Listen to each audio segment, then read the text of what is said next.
तो नीरव मोदी की मदद कौन कर रहा है? ललित मोदी की मदद कौन कर रहा है? अब तो किसी नए मोदी का नाम आ जाता तो देश डर जाता, अरे ये कितना लेके जाएगा मोदी। ये जो मोदी नाम का रोग है इस देश को, ये 2019 के चुनाव में देश की जनता उस रोग को जड़ से खत्म करेगी। मुझको लगता है कि जिस तरीके से इस देश में चर्चाएं हैं कि कौन लोग देश का पैसा लेकर के भागे, ये भी चर्चा है कि दुनिया का सबसे बड़ा घोटाला नोटबंदी है। ये भी चर्चा है कि राफेल में इतनी बड़ी दलाली हुई है। हम तो केवल ये कह सकते हैं जब सरकार बदलेगी तो अपने दोस्तों को भगाने वाले, दुनिया का सबसे बड़ा घोटाला करने वाले, राफेल में सबसे बड़ी दलाली करने वाले जो लोग भी हैं, उनकी जगह जेल के अलावा दूसरी कहीं नहीं है। कि हम उनका इतिहास देखें जो आज हमको सबको राष्ट्रवाद समझा रहे हैं। उनके पुरखे तो अंग्रेजों के साथ थे आजादी की लड़ाई में।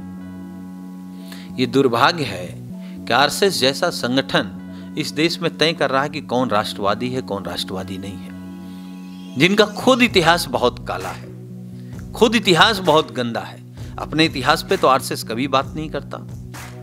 हमने कई बार पूछा कि इतना बड़ा संगठन है, इतना बड़ा राष्ट्रवादी संगठन है, आजादी की लड़ाई में कितने लोग आरएसएस के लोग फांसी चढ़े, कितने लोग जेल गए, कितने लोग इमरजेंसी में रहे, तब 0 सन्नाटा। इस देश में 2 तरीके के राष्ट्रवादी हैं। एक केवल बातों के, जिनको आप भारतीय जनता पार्टी कह सकते हो, आरएसएस कह सकते हो, विश्व हिंदू परिषद कह सकते हो, कथाकथित नकली हिंदुओं का संगठन जितने हैं वो राष्ट्रवादी। आज जो भाजपा की बात करे वो राष्ट्रवादी, जो भाजपा से सवाल पूछ ले वो देशद्रोही।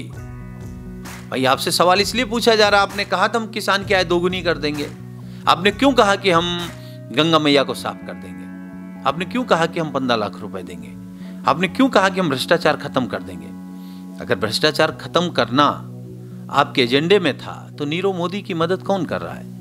ललित मोदी की मदद कौन कर रहा है? अब तो किसी नए मोदी का नाम आ जाता तो देश डर जाता, अरे ये कितना लेके जाएगा मोदी। ये जो मोदी नाम का रोग है इस देश को, ये 2019 के चुनाव में देश की जनता उस रोग को जड़ से खत्म करेगी। एक सही सवाल आपने किया कि मोदी के सामने कौन? मोदी के सामने वो जिनको इन्होंने कहा कि हम आपकी आय दोगुनी कर देंगे, किसान। जिसको मोदी जी ने कहा था हम 1 साल में 2 करोड़ रोजगार देंगे, बाद में क्या कह दिया, आप पकौड़ा बनाओ। वो लोग इनसे हिसाब किताब मांगेंगे। और मुझको लगता है कि जो विश्वसनीयता थी मीडिया की, वो खत्म होती जा रही है। हर मुद्दे पे जिस तरीके से भारतीय जनता पार्टी के कुकर्मों को छिपाने में मीडिया का सबसे बड़ा रोल है।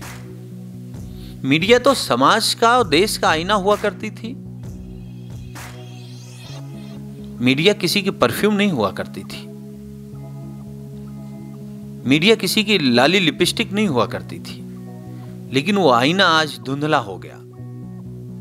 उस आईने में देश को सही तस्वीर नहीं दिख रही है।